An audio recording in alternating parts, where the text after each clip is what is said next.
எல்லாரும் வாழ்க்கையில ஒரே பாதைய தேர்ந்தெடுக்க மாட்டாங்க. சிலர் ஆன்மீக தேடல்ல அவங்கள அர்ப்பணிப்பாங்க. சிலர் செல்வத்தையும் அந்தஸ்தையும் துரத்துவாங்க. ஆனா வாழ்க்கையில இன்னொரு பாதை இருக்கு. குறைவா பேசப்படுற, பெரும்பாலும் தவறா புரிஞ்சுக்கப்படுற, இன்பத்தை தேடுறவங்களோட பாதை. The path of the pleasure seeker.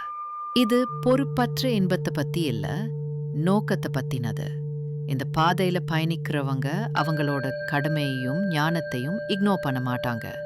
In fact அவங்களோட வாழ்க்கைய இன்னும் க்ளோஸா ஸ்டடி பண்ணுவாங்க. வாழ்க்கையோட அழகு, உணர்ச்சி, நிறைய பேர் கவனிக்காத சின்ன விஷயங்களை கூட நோட்டீஸ் பண்ணுவாங்க.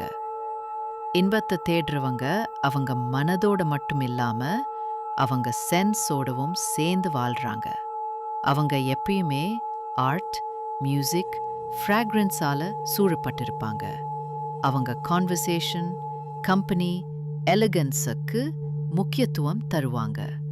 இந்த உலகத்துல அழகா, மரியாதையோட, விழிப்புணர்வோட எப்படி நகருதுன்னு அவங்களுக்கு தெரிஞ்சிருக்கும்.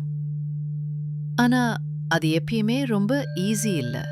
ஒரு அவேர்னஸ் இல்லாம ப்ளெஷரை நீங்க சேஸ் பண்ணீங்கன்னா அது ரொம்ப வேகமா பர்ன் ஆகி சீக்கிரம் ஃபேட் ஆகிடும்.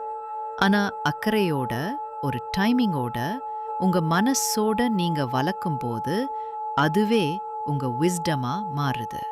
அதனால இந்த சாப்டர் எக்ஸஸை க்ளோரிஃபை பண்ணல. அவங்க சென்ஸுக்கும் சோலுக்கும் நடுவுல பேலன்ஸ்டா இருக்கிற ஆளை இது கௌரவிக்குது.